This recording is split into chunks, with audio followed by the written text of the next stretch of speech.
QLD, TQQQ 들고 계신 분들, 내일 고용지표가 나빠도 놀라지 말라는 말이 백악관에서 먼저 나왔습니다. 이거 그냥 말장난이 아니라 시장을 움직이는 설계도입니다. 그리고 이 설계도는 금리와 나스닥을 타는 QLD, TQQQ에 직결됩니다. 지금 분위기부터 정리하겠습니다. 12월 소매 판매가 전월 대비 0%였습니다. 시장 예상은 0.4% 증가였습니다. 연말 소비 시즌에 보합이 나왔다는 건 시장이 좋아할 숫자는 아닙니다. 그래서 금리가 꺾였습니다. 장기물도 내려가고 단기물도 같이 내려갔습니다. 그러면 다음 장면이 펼쳐집니다. 성장주가 숨을 쉽니다. 특히 나스닥이요. 여기서 QLD, TQQQ가 반응합니다. 그런데 진짜 핵심은 따로 있습니다. 고용보고서가 나오기 직전에 백악관 핵심 참모가 연속으로 등판해서 고용이 약해도 경제가 나쁜 게 아니라고 미리 깔아줬다는 겁니다. 피터 나바로는 월 고용이 10만 이하로 나와도 걱정할 필요가 없다고 했습니다. 이유는 이겁니다. 불법 이민이 줄어서 노동력 증가가 줄었으니 예전처럼 매달 20만 개 일자리가 필요하지 않다는 논리입니다. 월 5만 개 정도면 충분하다고까지 말합니다. 하루 전날에요. 이 타이밍이 의미가 큽니다. 전날에는 케빈 헤셋도 비슷한 톤으로 말했습니다. 생산성은 급등하고 인구 증가율은 낮아지고 노동력은 줄 수 있으니 낮은 고용 숫자에 패닉 빠지지 말라는 얘기입니다. 정리하면 이겁니다. 고용이 약해도 성장과 증시는 괜찮다는 프레임을 시장에 미리 심어두는 겁니다.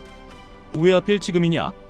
고용이 생각보다 약할 가능성이 있고 그 충격을 줄이고 싶기 때문이라고 시장은 해석합니다. 여기서 QLD, TQQQ 관점으로 바로 들어가겠습니다. 레버리지는 뉴스가 아니라 금리와 기대의 방향을 먹고 삽니다.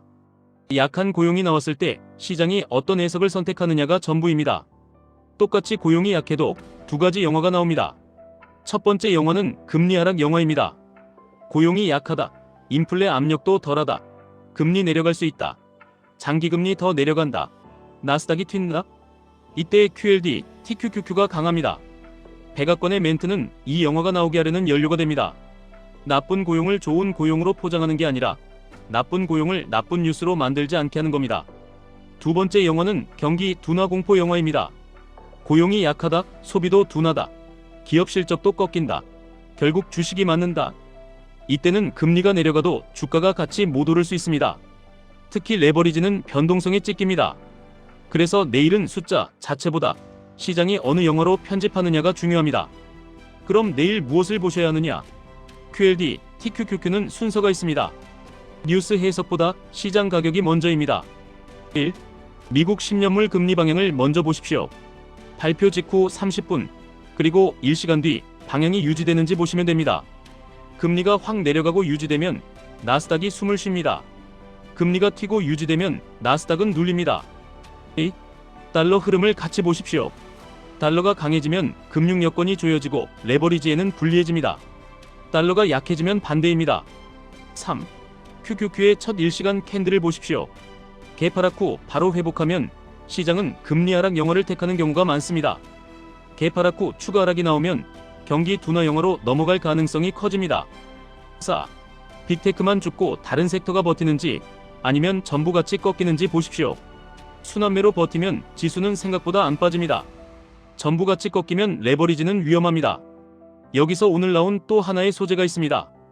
TLT 공매도 잔고가 많이 쌓였다는 얘기죠. 이 말은 장기금리 상승에 베팅한 포지션이 크라우더드 되었을 가능성이 있다는 뜻입니다.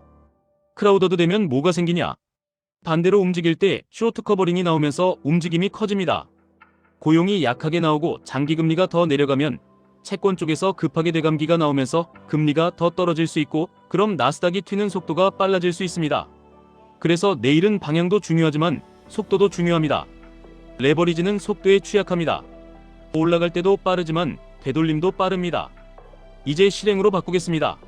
내일을 맞이하는 QLD, TQQQ 운영은 예측이 아니라 조건으로 하셔야 합니다. 조건을 3개로 나누면 깔끔합니다.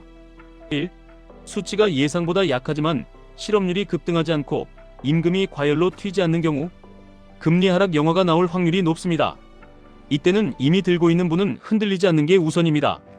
추가는 추격이 아니라 눌림에서만 분할로 하십시오. 2.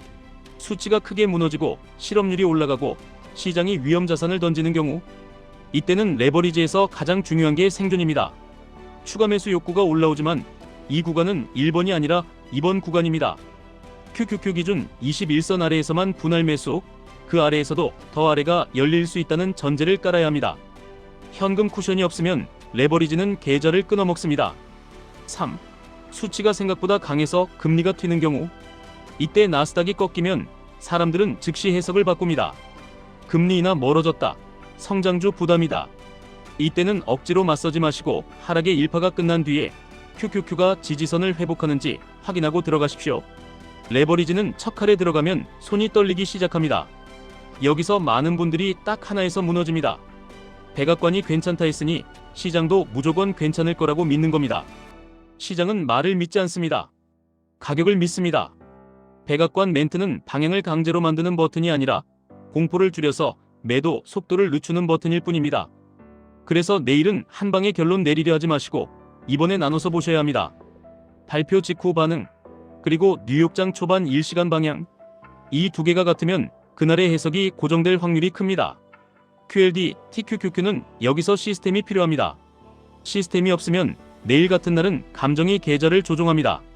시스템을 아주 간단하게 딱 4줄로 잠그십시오. 1. 기준은 QQQ입니다. 매수 타이밍은 QQQ 21선 아래에서만 분할입니다. 2. 레버리지는 한 번에 몰지 않습니다. 3번으로 나눕니다. 1차는 조건 충족, 2차는 추가 하락, 3차는 반등 확인입니다. 3. 전고점 부근에서 보유 물량의 일부는 자동으로 줄입니다.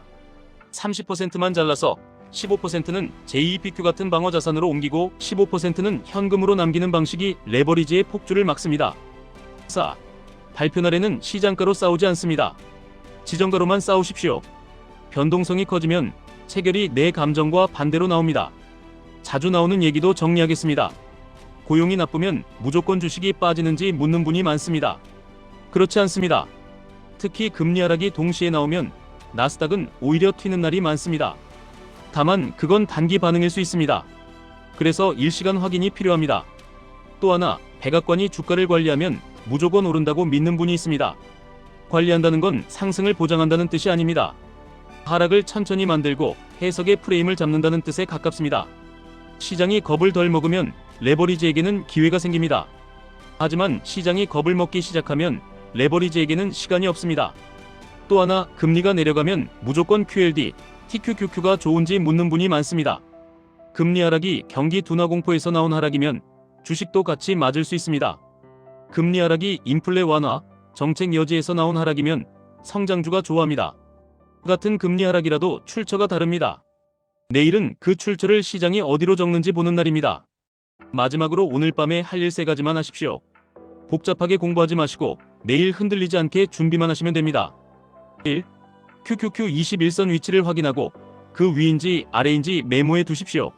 내일 매수 판단의 스위치입니다. 2.